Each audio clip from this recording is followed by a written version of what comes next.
Christ church college में पढ़ने वाले सभी बच्चों के पेरेंट्स को मेरा सप्रेम नमस्कार। भाइयों बहनों, जैसा कि आप जानते हैं कि हमारा भारतवर्ष एक महान देश है। महान क्यों है? क्योंकि भारतवर्ष में जितने धर्मों के लोग रहते हैं, जितनी जातियों के लोग रहते हैं, उतने जातियों के और धर्मों के लोग किसी भी देश में नहीं रहते। महानता इस बात की भी है क्योंकि विभिन्न जातियों के, विभिन्न धर्मों के होने के बावजूद हम प्रेम से रहते हैं, संगठित होकर रहते हैं, साथ चलते हैं, भारत को एक साथ आगे बढ़ाने की पूरी कोशिश में लगे रहते हैं। चूँकि इतनी जातियां हैं हमारे भारतवर्ष में, इतने धर्म के लोग रहते हैं, तो उतने ही पर्व भी हम भारतवासी मनाते हैं। और ख़ूबसूरत बात यह है कि हम किसी भी धर्म के हों भारतवर्ष में, हम हर धर्म के पर्व को भी बहुत ही प्यारे तरीके से एकजुट होकर मनाते हैं। यूँ तो भारतवर्ष में अनेकों पर्व हैं, लेकिन एक पर्व अभी आने वाला है, इसको हम महापर्व भी बोल सकते हैं, और वो है हमारे लोकसभा चुनाव का पर्व। क्यों हम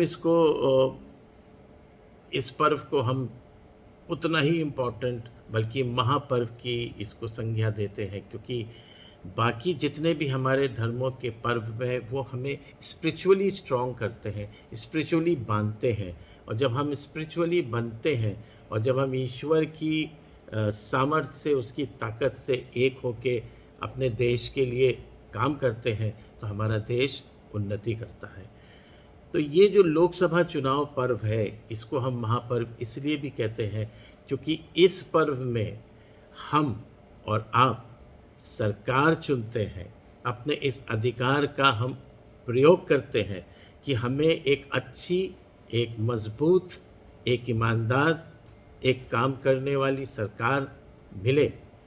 कितनी अच्छी बात है। और महापर्व इसलिए भी है क्योंकि ये सरकार बनाने का हक भारत के संविधान में हमें और आपको दिया गया है। तो इसलिए मैं आपके सामने उपस्थित हुआ कि आपसे बात करूं। इस पर्व की जो महत्वपूर्ण बातें हैं आप सभी जानते हैं कि सबसे पहले अपने मत का अधिकार देने के लिए आपका और हमारा नाम वोटर लिस्ट में होना बहुत ज़रूरी है।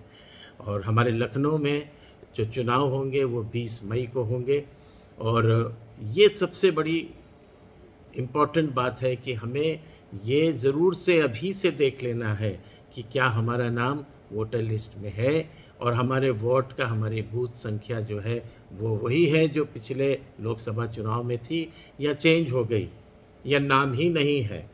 तो अभी मैंने एक वीडियो क्लिप देखी, हमारे लखनऊ के डीएम साहब ने बहुत ही अच्छे से इस बात को समझाया कि जिन लोगों का नाम वोटर लिस्ट में नहीं है, जिन लोगों का बूथ चेंज हो गया, जिन लोगों के वोट चेंज हो गए, तो वो उन्होंने उस साइट का नाम भी दिया है। यूट्यूब पे उनकी ये क्लिप है, आप देख सकते हैं उसमें।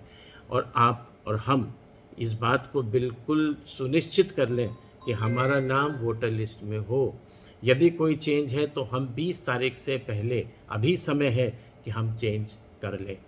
तो ये बात हो गई, जानकारी आपको हमने डीएम साहब के क्लिप से सुनी और आप में शेयर करी।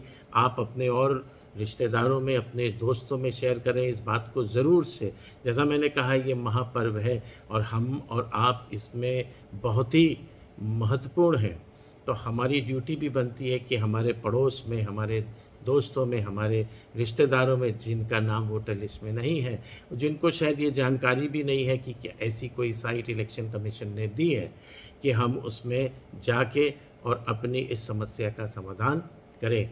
दूसरी बात आपके बच्चों के लिए है बहुत ही अच्छी, मेरे प्यारे भाइयों और बहनों, कि हर लोकसभा चुनाव हो या विधानसभा चुनाव हो, क्राइस्ट चर्च कॉलेज ने हमेशा वोट डालने के लिए, आप वोट डालें इसलिए आपके बच्चों को इंसेंटिव दिया मार्क्स के रूप में। और 10 मार्क्स बच्चों के फाइनल रिज़ल्ट में, जब फाइनल रिपोर्ट कार्ड बनती है, तो क्राइस्ट चर्च कॉलेज सालों से लोकसभा चुनाव और विधानसभा चुनाव में जो माँ-बाप वोट डालते हैं, आप जानते हैं जब वोट पड़ता है तो उसके लिए आपके नाखून में यहाँ एक इंक का लगाया जाता है निशान, और ये प्रमाणित करता है कि आपने वोट दिया। तो इस बार भी मेरी आपसे गुजारिश है, रिक्वेस्ट है कि आप अपने मत का प्रयोग करें, वोट ज़रूर से डालें। और एक बात और बताऊं कि इस बार मैं 10 मार्क्स नहीं बल्कि 15 मार्क्स दूंगा आपके बच्चों को फाइनल एग्ज़ाम में, ये सेशन 24-25 में। तो अपने बच्चों की खातिर आप जानते हैं कि जब हम 15 मार्क्स एक्स्ट्रा देंगे और अभी तक जो हमने 10 मार्क्स दिए, इसमें वो बच्चे जो थोड़ा कमज़ोर हैं और उनको ये मौका मिल जाता है, ये एक एडवांटेज मिलता है कि उनकी परसेंटेज थोड़ी बढ़ जाती है, वो पास हो जाते हैं। और जिनकी परसेंटेज अच्छी है, वो जिनकी 90% है, 80% है, तो वो 100% के नज़दीक पहुँचते हैं। तो ये तो एक बहुत छोटा-सा एक एफ़र्ट है कि मैं आपके बच्चों के ज़रिए आपको प्रोत्साहित करूं कि आप अपना वोट ज़रूर से डालें, अपने फ्रेंड सर्कल में, अपने फ्रेंड रिश्तेदारों में, सबको ये बात बोलें। और बल्कि ये हमारी आपकी ड्यूटी भी है, हमें किसी भी तरीके का इंसेंटिव मिले या ना मिले, पर हमें वोट डालना अति अनिवार्य है, आवश्यक है। तो इसी अपील के साथ एक बार फिर आप सभी को बहुत-बहुत इस महापर्व की शुभकामनाएं। हम प्रार्थना भी करेंगे कि पूरे हिंदुस्तान में ये पर्व बहुत अच्छी से मनाया जाए, पीसफुली इलेक्शंस हो, किसी भी तरीके की कोई अप्रिय घटना ना हो। याद रखिए, रोज़ अपनी प्रार्थनाओं में आपको लोकसभा चुनाव के लिए प्रार्थना करनी है और अपने मत का उपयोग करना है, वोट डालना है। और प्यारे बच्चों, आपकी बातें आपके माँ-बाप कभी भी टालते नहीं, और जब आपको कोई चीज़ अपनी करानी होती है, अपनी बात मनवानी होती है, खिलौने लेने होते हैं, कपड़े लेने होते हैं, तो आप खूब जम के अपने पेरेंट्स को आप मनाते हैं, नहीं मानते आप थोड़ी-सी फैल भी मचाते हैं, तो मचाइएगा। और अपने पेरेंट्स को आप भी बोलेंगे कि आप अपने पेरेंट्स को कहेंगे कि आपको वोट डालने जाना है, हमें एक मजबूत सरकार बनानी है। तो मेरी आप सभी भाई बहनों से एक बार फिर अपील है कि इस लोकसभा चुनाव में भी आप उतना ही बढ़ चढ़ के हिस्सा लेंगे जितना अभी तक के चुनाव में आपने लिया। धन्यवाद।